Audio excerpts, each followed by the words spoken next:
Making marriage work is not just about falling in love. Having a good attitude will help your marriage succeed.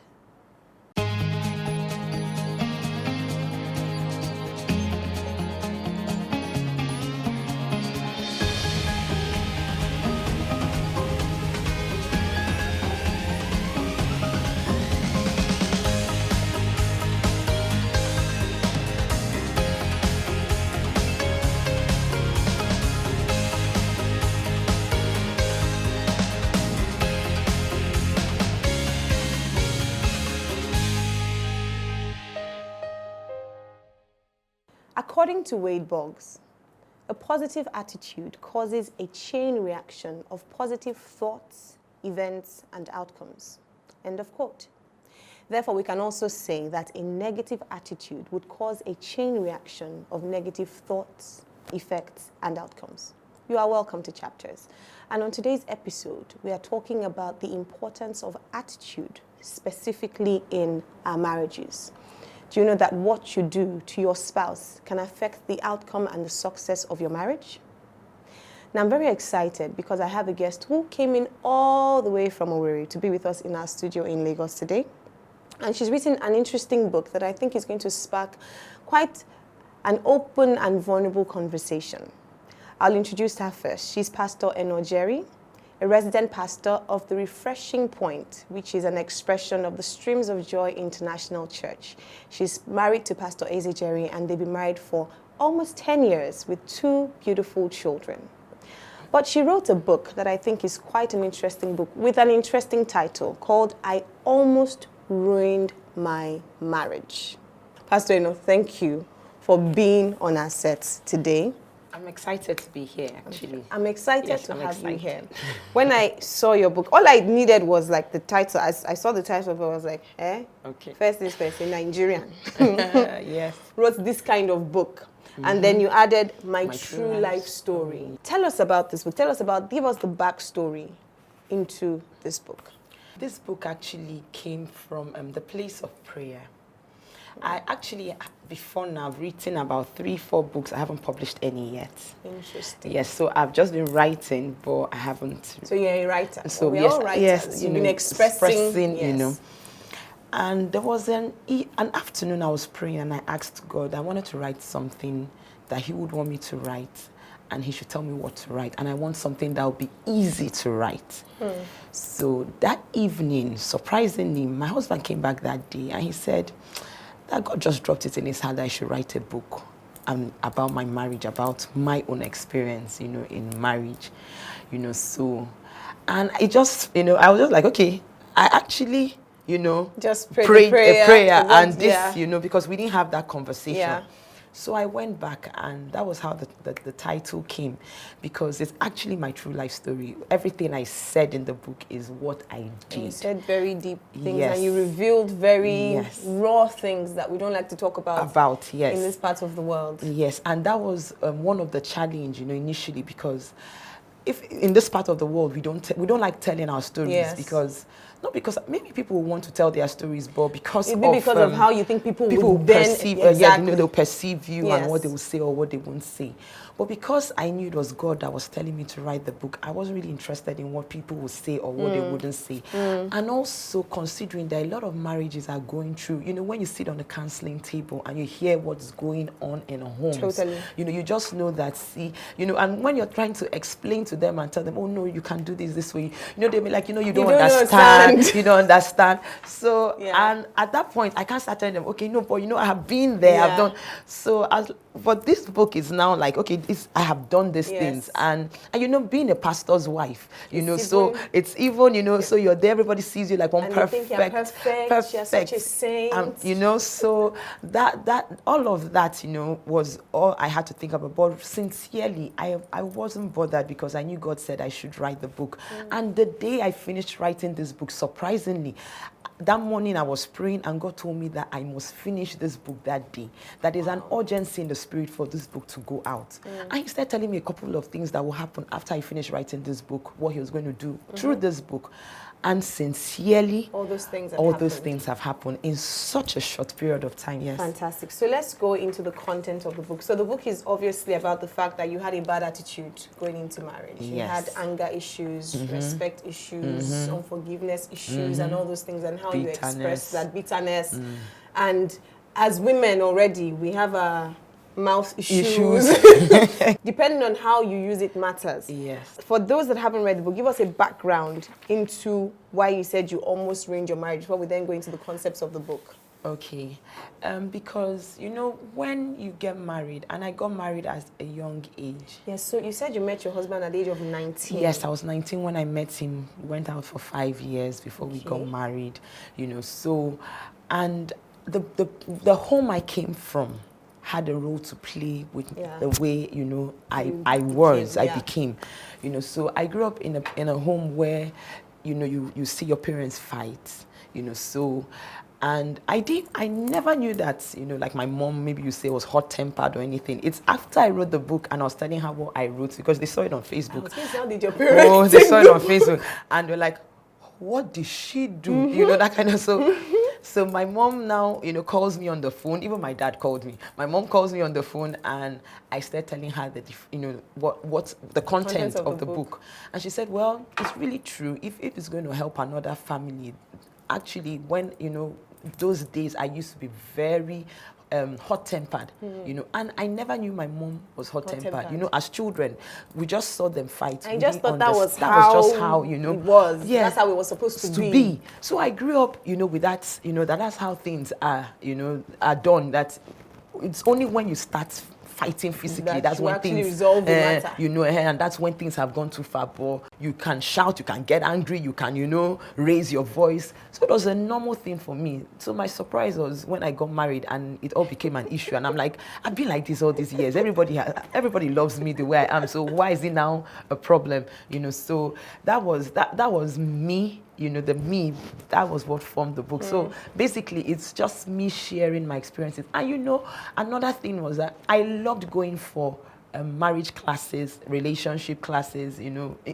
I started praying. I said in the book, I started praying when I was 16. Yes. To get married. Yes. So I started praying quite early. So I would go for every marriage class, all these seminars they do in universities. So technically, you were preparing I was preparing for this marriage. And why I was preparing was because of where I was coming from. So I didn't want to make the same mistake. So you knew. So at the same time, while what you had seen modeled before you was fighting, a part of you also knew that this was not necessarily right. Yes, I knew it wasn't right. You know, I knew it wasn't right because when we were growing up, we'll be crying when we saw our parents. When you saw them fighting. Yeah, so we'll cry, you know, and like, oh, daddy, stop, you know, leave mommy, you know, all of that. So I knew it wasn't right. So I always would tell God, please, I want a peaceful man. I want a peaceful home. So I will always go for the classes. But the problem was that in such classes, they don't tell you, they just tell you, 5 things to look out for in a man. You know, all those prescriptions, they give you prescriptions. I like that, prescriptions. Like it's a drug. Like, yeah, take it, you know, and not telling you the real thing. So I never heard, the things I put down in my book, I never heard them. If I heard them, I'm sure it would have helped me. And one of the things I liked that you said was, because you had always been this way, so people say, oh, you talk a lot, be a lawyer. Society was also enabling things that seem to be, quote unquote, a bad attitude. Because, that's just how you are. And then we also get into the point where we say, but that's how I am. That's how I talk. Yes. That's who I am. Yes, you know, and that's the place of, you know, validating your weaknesses. Exactly, that's the word, validation. So you have a weakness and society is validating it. That society is validating your weakness doesn't mean that your weakness is right. Is right. So I said it that I had 2 people offer me to sponsor me actually in school to study law.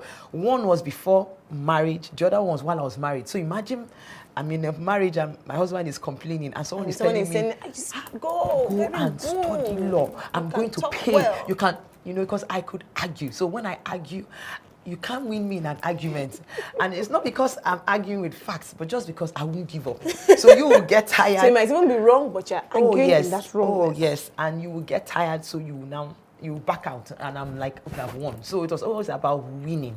You know, so that also, you know, it really played. And you imagine, you know, when you're married to a man, if you do such things, a man wants to, at times, there are times they just want to say something, and whatever And they say, you just take it. Yes. Everything, even whether you like it or not, you know. So, but there's nothing you say that I'm going to take because I have an opinion. I always had an opinion, so it was a problem. So we need to go on a break now, but when we come back, I'll also go into the specific concepts, because you said many interesting things in this book that I think that a lot of people need to unlearn certain things and learn, because a lot of us are the products of our past, and you don't realize how it's affecting the present and how it would even affect the future. But we'll go on a short break now. This is a very interesting conversation. Trust me, you don't want to miss it. We'll go on a short break now, and we will be right back.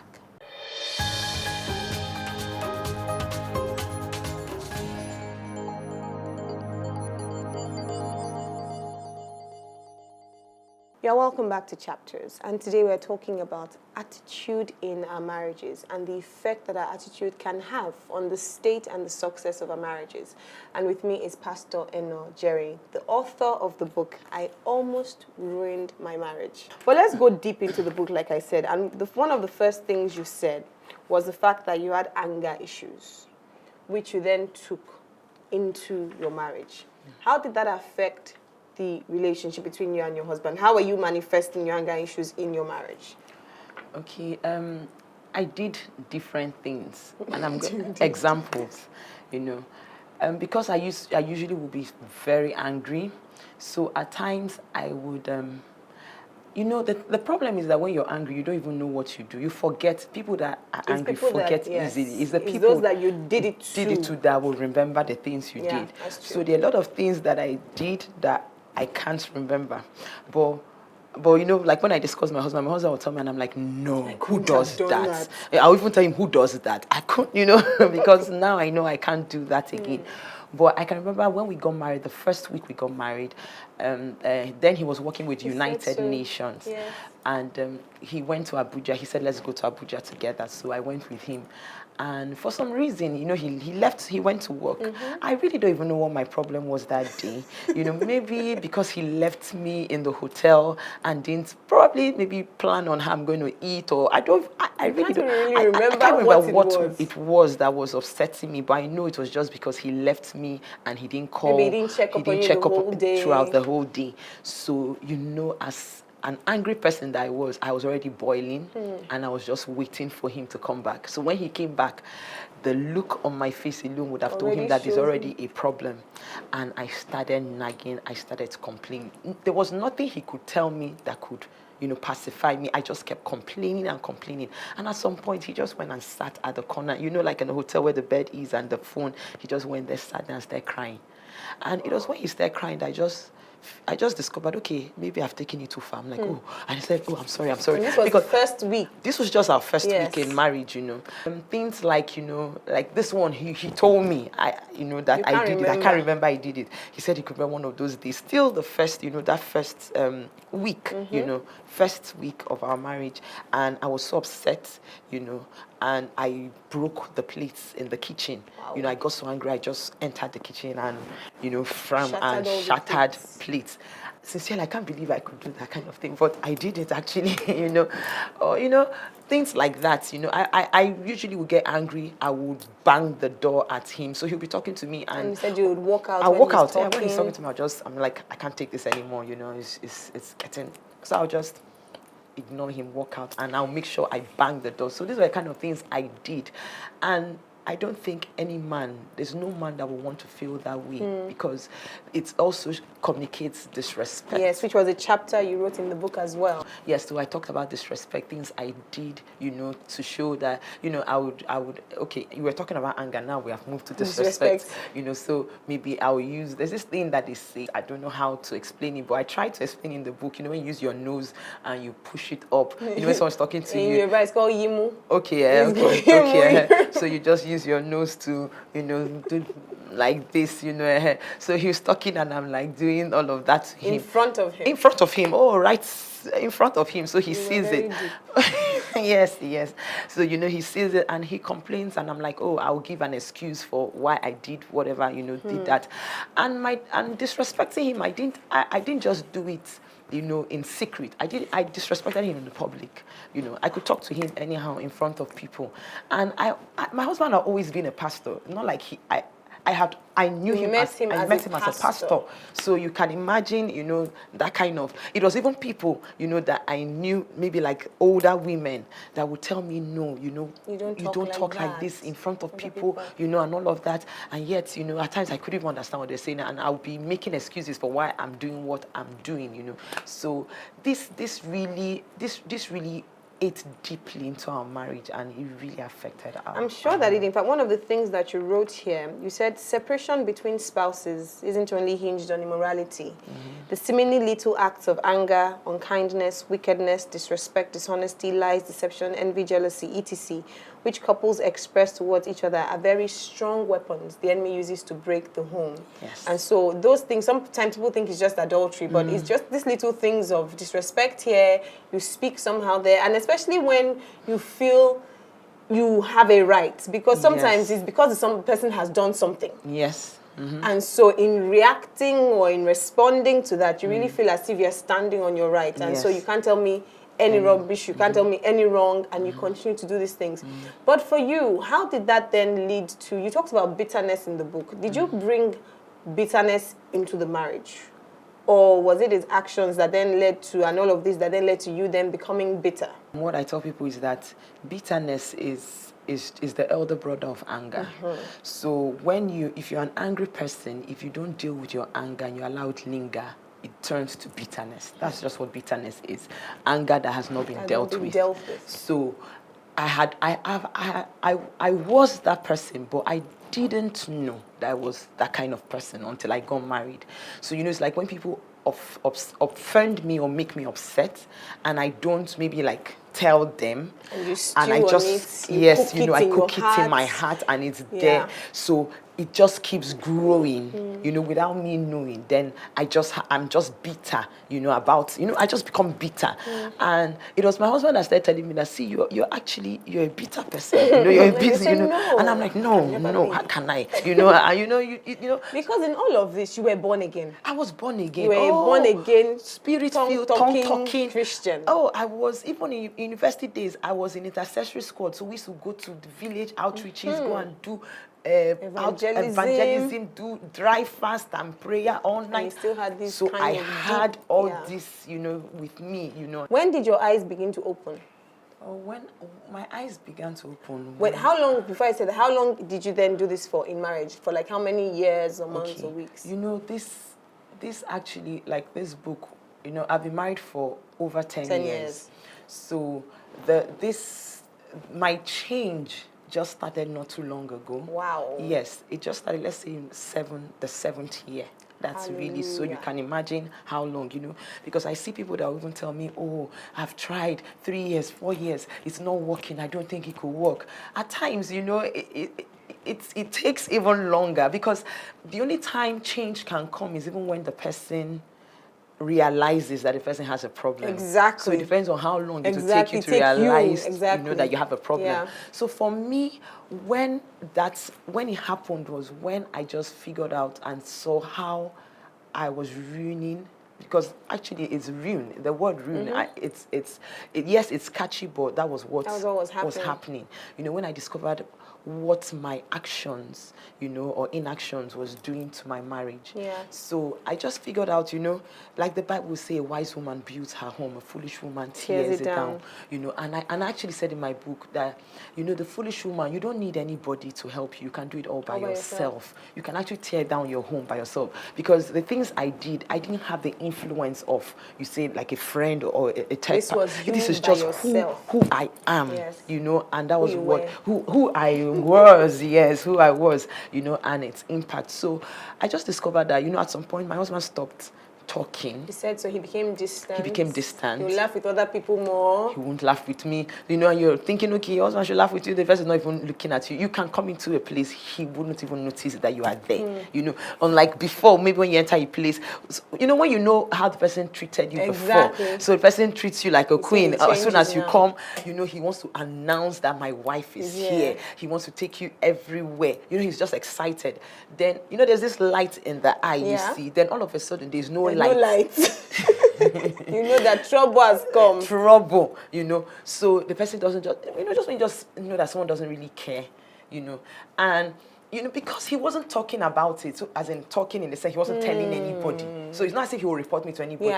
But it's just something, you know, that in the house, you just know that there's that distance. So there's really nothing to talk about. So you're just together, but you're not saying anything. Also because maybe he started walking on eggshells. But before I go and say this now. That was the problem. Because it would just turn into monster war. That was the problem, because he would say, even to correct me, you know, if he says something, then it will become an issue. I will blow it out of proportion. So, you know, and that's the, you know, when I talked about assumption, someone is trying to correct you. I love that chapter. You know, someone is trying to tell you something. Oh, see, this thing is not right. And I will start reading another meaning to what is being said. So, you know, and you're just wondering, okay, someone is telling you that you have, you get angry easily. You have to work on your anger. Then I would interpret it as him saying, there's something wrong with you. There's something wrong with me. Or he does not like me. Or he just wants to pick, you know, a fight. You know, just with me, you know. So such things, you know, just became it was just an issue. It just became so much. And I think because of that, he just said, you know what, let him just give me some space. And also, if he talks with me, you know, it will turn into an argument. So we'll start arguing, and I would definitely get him upset. Definitely. So, you know, that's let us not talk so that I don't get upset. So that you don't get upset. Let her not read meanings into what I'm saying. Let her not, you know. So that was part of why he would just ignore me. So he would rather just see me and just, you know, ignore me. But it was bad. It was bad. And, you know, this is really the part that gets me really emotional, because you don't know what you've done until you just start seeing. You know, it's easy to say these things now, but if you see them play out, you will just know that it's a worse place to be in. And that's why for someone like me, as I wrote this book, I'm like, if people don't even get to this place, whatever you can do to help your marriage so that you don't get to that point whereby because for me to come, you know, come back. I know that the sleepless nights, you said so, crying in the night. I know how much praying I prayed and fasted. The same way I prayed and fasted for the weaknesses, for the weaknesses to go. I had to also start doing that to get my husband back. You know, that's one of the things, yes, and thank you for mentioning that, because one of the things you said was sometimes when you do these things, you expect that saying sorry will just heal the issues. But then, you don't know, you've sown a seed. So you just think because you come and say, oh, my darling, I'm sorry. And then the person is just supposed to bounce back like nothing happened. But you've sown a seed that has hurt the person deeply. And then you think once you say sorry, sorry is the end of the world. But sorry cannot heal the things you've done. Yes. And you know, that's when my husband always tell me, because when I'll say sorry, and it's as if it's taking him time to come around. And I'm complaining. I'm like, but we're believers. I've said sorry. No, you're knowing you're believers. You didn't know you were believers when you were acting. So I'm like, hey, we were believers, you know. Why? And he'll be like, I'm not a light bulb that you switch on and not switch off. You know, you don't just, you know, do things at will and you just expect me to just be okay. Then the next minute, as I'm trying to, because as if when he's trying to recover from the one I have done, I was back to back. You know, it's back to back. I'm doing another one. You know, so you're still trying to come out of one, you do another one. When do you give the person the opportunity to breathe? We need to go on a break now, but when we come back, I want to talk about the way forward. Okay. How you came out of this. Because many people are watching, some women are saying, I'm like that. Some men are thinking, like you said, that's how my wife is. But there's a way. You've come out of it now. You are a different person entirely. For you to even have written a book, you must be. You need to share with us the secrets to your transformation. Okay. We'll go on a short break now. We'll be right back.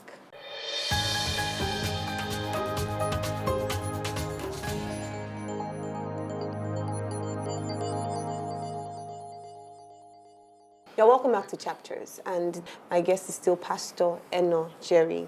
And before we went on the break, you've told us the interesting stories of, the manifestations in your marriage. And I thank you for your openness and your vulnerability, because like I said at the beginning, these are things that people don't like to talk about or don't like to say that either they are going through or they are by themselves. But after all of that, now I want us to focus on the way forward. What are the things that you did, number one, and how did your husband, in all of this, the role of the spouse is very important. This went on for 7 years. Some people don't survive these things for 1, 2, 3 years. Like you said, there are things that cause separation and divorce in marriages. So what were the steps you began to take? And I'll just read a quote. She said, "The journey to a better you was a very tough one. You had memories of countless times you cried yourself to sleep. You tried hard to be a better person. You prayed, you fasted, yet you kept making the same mistakes. You couldn't stop yourself from being angry, shouting, and being disrespectful to your husband." So how did the change begin? Well, my change actually started from the place of understanding. You know where the Bible says wisdom is the principal thing. Get wisdom. Get understanding. Yes. So for me, understanding was where my own change came from, because I just discovered that really all these things that I was told that all these things I was doing was actually wrong. And also, I came to that point where I saw a bigger picture of where God was taking me to, more or less like my purpose in life, what my life assignment is.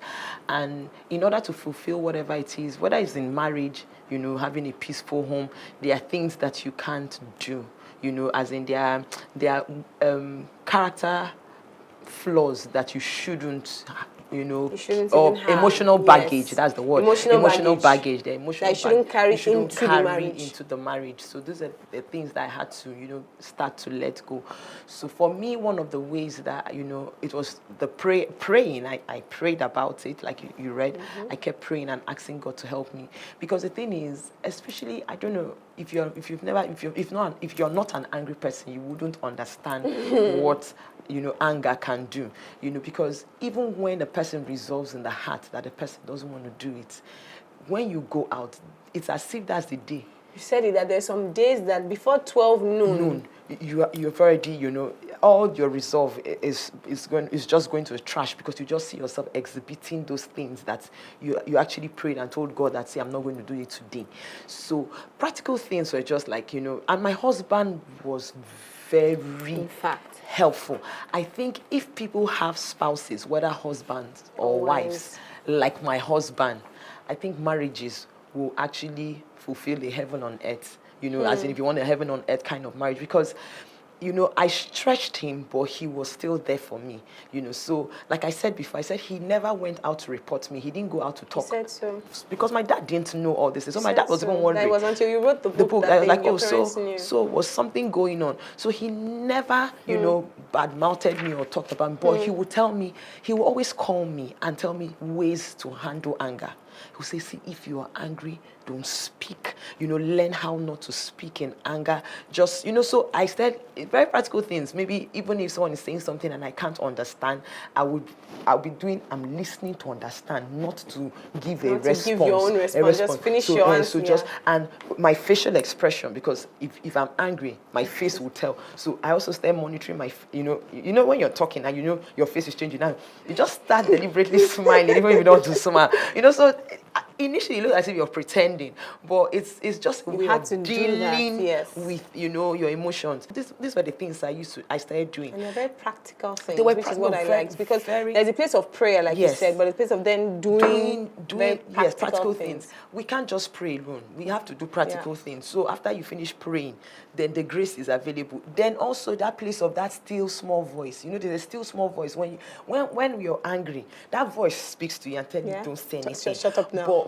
But most times we know how to silence that voice. There's one that is telling us go, do it, just do it. So when you finish doing it, it's that same one that's saying you do it, that will now start telling you, you see what you have done. So when you get the hang of, know that, okay, this is what is going on inside. So just being able to control even what goes on inside of you. So when that voice is saying keep quiet, and you being able to say, okay, you know what, let me hold myself, even though it's difficult, and telling that other voice, I'm not going to follow you, because you'll still be the same person that that will come, that voice that will still, you know, so that was just practical things. And if you look at, if you read my book, you see a lot of things that wrote different steps. Yes, I talked about listening effectively. Just listen. You know, even if you don't understand what is being said, you just okay, give me some time to process it. You know, you don't have to give a response per time.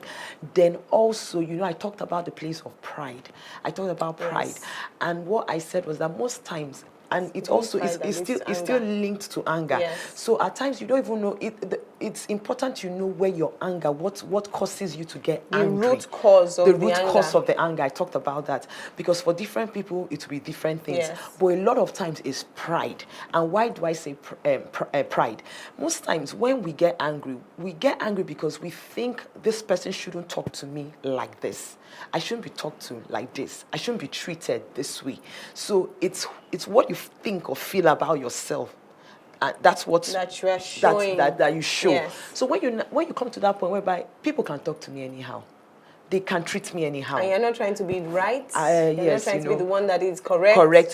So anyhow, if you want to talk to me anyhow, let your ego just calm down. So once you get to that point, you see that it's easier for people to do things and you don't get upset.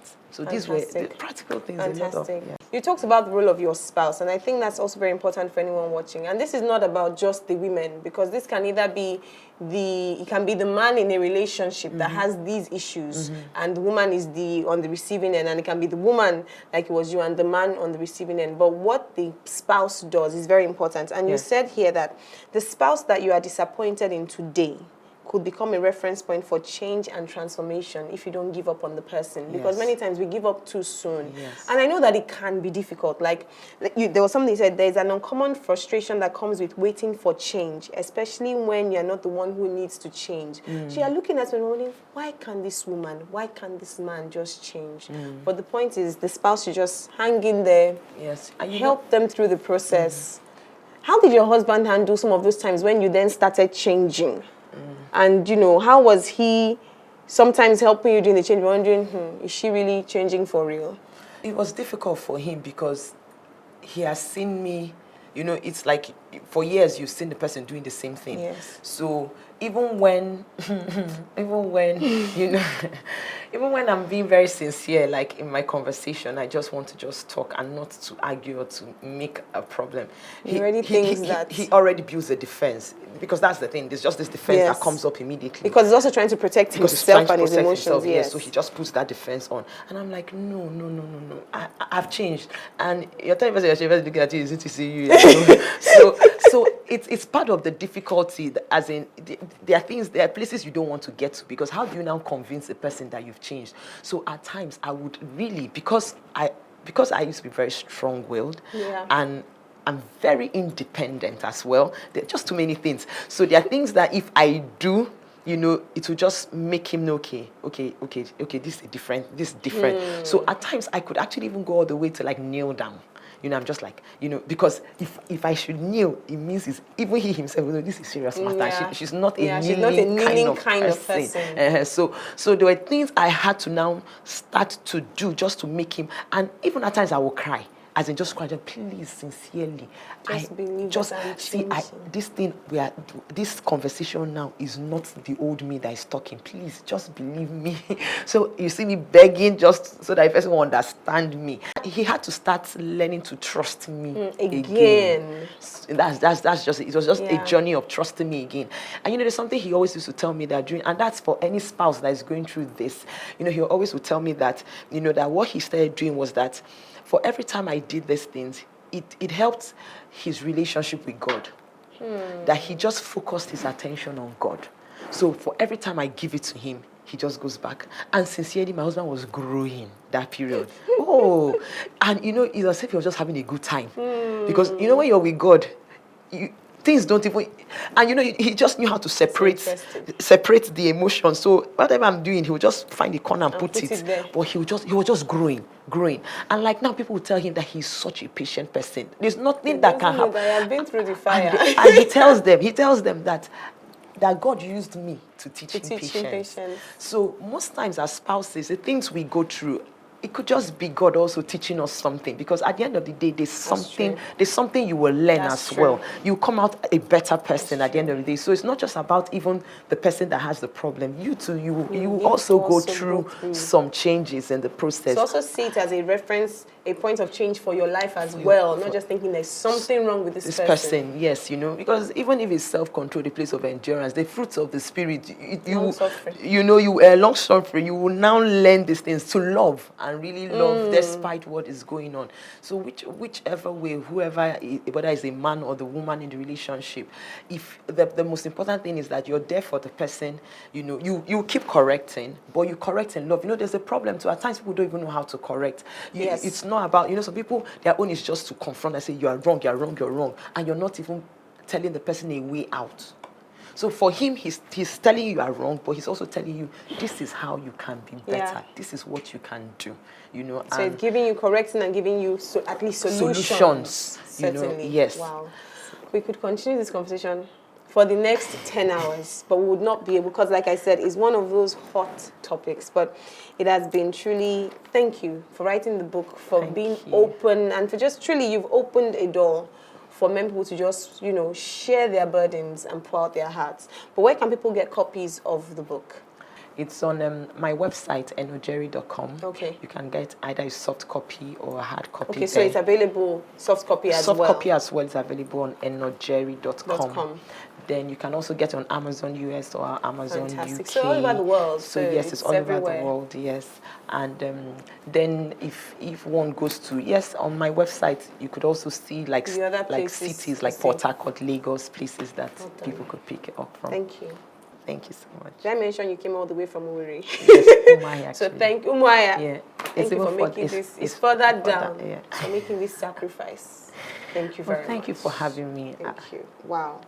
It has been, I'll use the word again, explosive today. But I'm going to read a quote from the book to end.